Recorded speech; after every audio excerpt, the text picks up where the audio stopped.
اور یہ چیزیں ان کے سیاسی مخالفین ان کے خلاف استعمال کر بھی رہے ہیں اور آئندہ بھی استعمال ہوتی رہیں گی. یہ بات جو سیاست کو جانتا ہے اس کو اچھی طرح پتا ہے. اچھا جی، عالیہ حمزہ صاحبہ کو پنجاب میں اہم ذمہ داریاں ملنے کا امکان ہے. یہ بات جو ہے وہ کی ہے جناب سلمان اکرم راجہ صاحب نے، اور انہوں نے یہ کہا کہ عمران خان صاحب نے یہ فیصلہ کیا اور ہم بیٹھ کر یہ فیصلہ کریں گے کہ عالیہ حمزہ صاحبہ کو پنجاب میں کیا اہم ذمہ داریاں دینی. اب عالیہ حمزہ صاحبہ سے بھی بات کی جائے گی کیونکہ اب تنظیم سازی کا عمل جو ہے وہ بھی ہے اور آگے جو ہے وہ پارٹی کے اندر نئے لوگوں کی انڈکشن بھی ہے. تو اس میں پاکستان تحریک انصاف کو جیسے ہی روم ملے گا، انہیں تھوڑا سا ان کو سپیس ملے گا تو وہ اپنی پارٹی کو آگے بڑھائیں گے، کیونکہ پارٹی اتنی بڑی ہو گئی ہے کہ اس کی بہت بڑی اب ایک تنظیم بھی چاہیے ہوگی. لہذا ایک نیا سٹرکچر پاکستان تحریک انصاف میں بنے گا. عالیہ حمزہ کی جو قربانیاں ہیں وہ کسی سے ڈھکی چھپی نہیں ہے. بیمار ہونے کے باوجود انہوں نے بڑی سخت جیل کاٹی ہے اور بڑی تکالیف برداشت کی ہیں. ان کے بچوں نے، ان کی فیملی نے، خود عالیہ حمزہ نے لگاتار ان کے اوپر جتنی فسطائیت اور ظلم تھا پنجاب کے اندر، اور یہ شریف خاندان کے ایما کے اوپر تھا کیونکہ انہیں خطرہ تھا کہ ان کی ایک مضبوط سیٹ جو ہے وہ عالیہ حمزہ چھین لیں گی، اور وہاں پہ اب مقبولیت بالکل نہیں ہے ان کے پاس. جب بھی فری اینڈ فیئر الیکشن ہوگا عالیہ حمزہ ان کو ناکوں چنے چبوا کے وہ سیٹ اس وقت تو جیتنے کی پوری پوزیشن میں ہے. تو یہ عالیہ حمزہ صاحبہ کے حوالے سے بھی ایک خبر ہے. اور دوسرا، مذاکرات کی بیٹھک کے لیے عمران خان صاحب نے ایک شرط عائد کی ہے.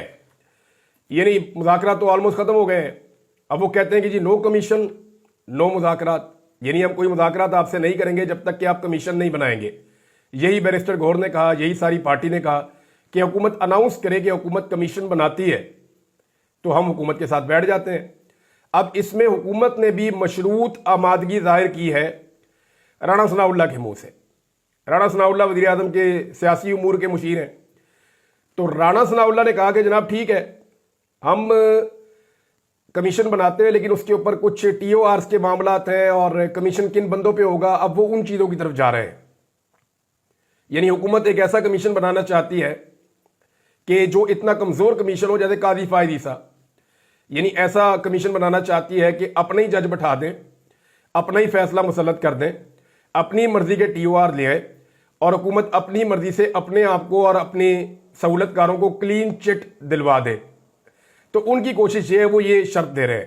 جبکہ پاکستان تحریک انصاف کی شرط یہ ہے کہ کمیشن بنانے کا آپ اعلان کریں، 28 جنوری کو آ کے ہم بیٹھ جائیں گے، لیکن آپ پہلے اعلان کریں کہ آپ کمیشن بنا رہے ہیں، پھر آ کر بیٹھیں گے، ورنہ نہیں بیٹھیں گے. پھر ایک اور شرط ابھی سامنے آئی ہے اور یہ سلمان اکرم راجہ صاحب نے یہ کہا کہ عمران خان کی ہدایت کے مطابق ہم 28 جنوری کے مذاکراتی دور میں اس وقت تک نہیں بیٹھیں گے جب تک مذاکراتی کمیٹی اور عمران خان کی ملاقات نہ ہو جائے. اب مذاکراتی کمیٹی کو بھی عمران خان سے ملوانا پڑے گا. 2 دن باقی ہیں، یعنی 26 اور 27، کل اور پرسوں کے 2 دن ہیں، ایک دن اتوار کا، ایک دن پیر کا ہے. منگل والے دن کمیٹی کو بلایا ہوا ہے بیٹھنے کے لیے. اب سلمان اکرم راجہ صاحب کہہ رہے ہیں کہ جناب عمران خان سے تفصیلی بات چیت ہوئی ہے، عمران خان اس چیز سے باخبر ہے کہ گولی چلی، فسطائیت کا ماحول ہے، ہمارے مطالبات کا مذاق اڑایا گیا، ہم پاکستان کے لوگوں کو بتائیں گے کہ اس دن کیا ہوا. وہ کہتے ہیں گولی نہیں چلی، ہمارے شہداء ہیں اور زخمی بھی ہیں. اچھا، اب ایک چیز میں آپ کو بتا دوں، پاکستان تحریک انصاف کی، میں عمران خان کی بات نہیں کر رہا، وہ تو جیل میں ہے، لیکن پاکستان تحریک انصاف کے باہر جو فیصلہ ساز ہیں اور جو پاکستان تحریک انصاف کی جو قیادت باہر موجود ہے، میں بڑا کلیئرلی اور اوپنلی یہ بات کر سکتا ہوں کہ سانحہ ڈی چوک میں جو کچھ بھی ہوا اس کے اوپر ان کا موقف کمپرومائزڈ ہے. یعنی ابھی تک جو ان کی ایفرٹ ہے وہ بڑی کمزور نظر آتی ہے. اگر ان کے اپنے گھر سے کوئی بندہ مر گیا ہوتا تو یہ کیا اتنے ہی سکون سے بیٹھے ہوتے جتنا کارکنوں کی شہادت کے اوپر یہ سکون سے بیٹھے ہوئے ہیں. یعنی ان کا بیچاروں کا کیس لگتا ہے عدالت کے اندر، ان کے MNAs, MPAs, ministers, senators, یہ وہ کیس سننے کے لیے بھی نہیں جاتے، اس کی سماعت کے اوپر بھی نہیں جاتے. ہونا تو یہ چاہیے کہ وزیر اعلیٰ خود پہنچے. جو آدمی لے کر آیا تھا سارے لوگوں کو، جس کے لانے کی وجہ سے وہاں پہ لوگ مارے گئے، اس کو خود عدالت میں آ کر کھڑے ہونا چاہیے کہ میں آیا تھا ان لوگوں کو لے کر، ریاست نے انہیں گولیاں ماری ہیں، مجھے انصاف دو. وزیر اعلیٰ کو کھڑا ہونا چاہیے، اس کی کیبنٹ کو کھڑے ہونا چاہیے، سارے کے سارے ایم این ایز کو اور سینیٹرز کو کھڑے ہونا چاہیے. لیکن یہ اپنے لوگوں کے ساتھ کھڑے نہیں ہوتے. ابھی تک کوئی 1 انچ بھی یہ حاصل نہیں کر سکے، نہ سی سی ٹی وی فوٹیج،